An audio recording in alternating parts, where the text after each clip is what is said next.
But so for We're going that, to be at the chow bar, I see. so you can, and I know to run through this as a board, but the injured guys, are they going to be seen on the trip? What's their arc at this point? I don't think we'll see Johansson.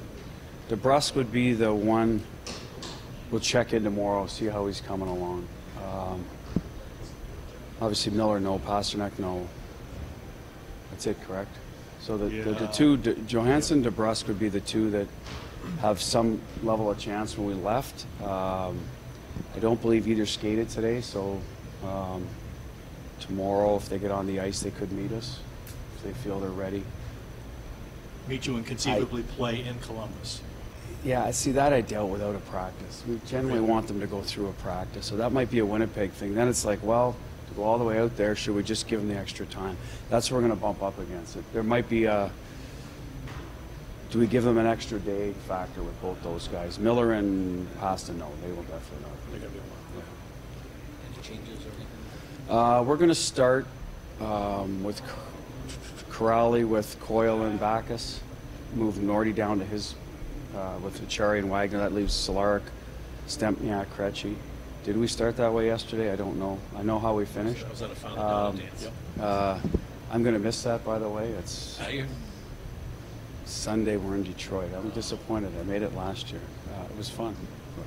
I don't know how many dads say that, but it was my first. So, was it fun for you? It was good. nice. It was the last one. The last one. Yeah. So that's how we're going to start anyway. So Solaric, Krejci, Stempniak. I think last night we had Nordy up there to start. Solaric. So we've moved a few of the left wingers around. Is what we've done. And Wagner didn't blow you away enough to earn first line. I like him where he is, especially on the road where we don't control the last line change. So he may end up back there. But then, then Heino has to.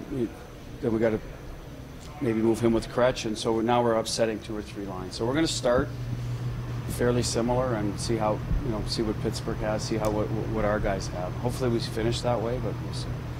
I know you're obviously just trying to win the game at that point when you're mixing lines up and everything, but how mindful are you of it being kind of a carrot maybe for those bottom 6 guys that, Well, it's part of it. I think we're good. Our guys are going to play when their numbers are called. The guys aren't banging down the door to, hey, I had a good game yesterday, put me up. You know what I mean? They're not of that, nature. But I think they do know that we are willing to move some people around, even with Kretsch right now.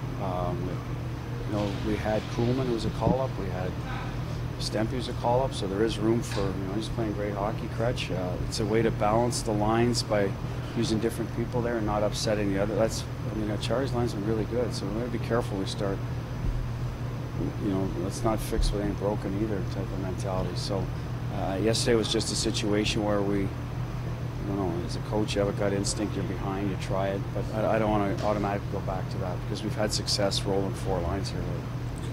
The other night you made a point of saying how much you appreciated that the guys appreciate one another's performances, that they're a close bunch. You've coached a long time. What determines whether that happens or not? Well, success for one. You need success to appreciate other guys. I think the individual character, individuals. I think if they come from winning programs, that helps. They're used to supporting one another. That's what generally happens. So you put those 3 things in there.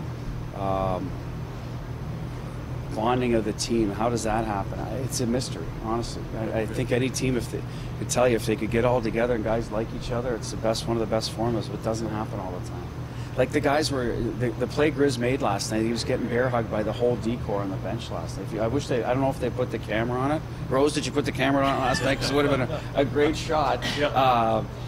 And it was like, as a coach, you just love it. You just love it. Like the guys were so excited for the play he made. Even though he was on the ice, on the back to the bench when we scored, I think he changed. It was still a terrific play. And like I said, that stuff you can't, that's just organic. That's just the players. Because the opposite of that must be dreadful. You get a team that just doesn't care. Everybody's probably been in, if you're in it long enough, where guys, like, you just can't wait for the season to end or somebody to pull the plug because guys just don't hit it off. And it happens, unfortunately. Sometimes it happens with talented teams too, and that's where the head scratching comes in. Like, what's going on? Why is this team not winning? And I mean, I'm sure there's a team or two in the National Hockey League this year that's going through it. Fortunately, we're not. You have two defensemen 6'5" or taller.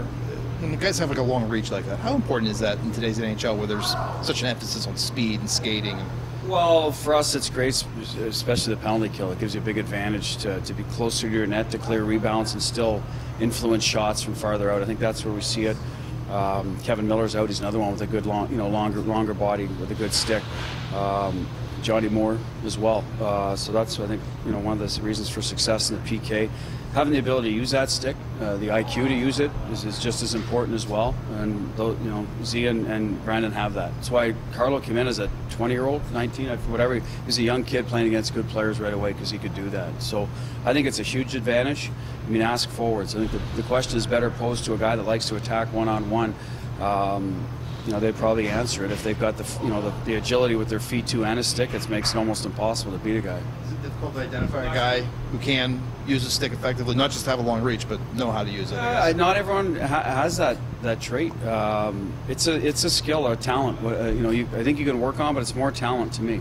That's just a guy with good hockey IQ, sensing where the puck's going to go next, putting his stick out there first.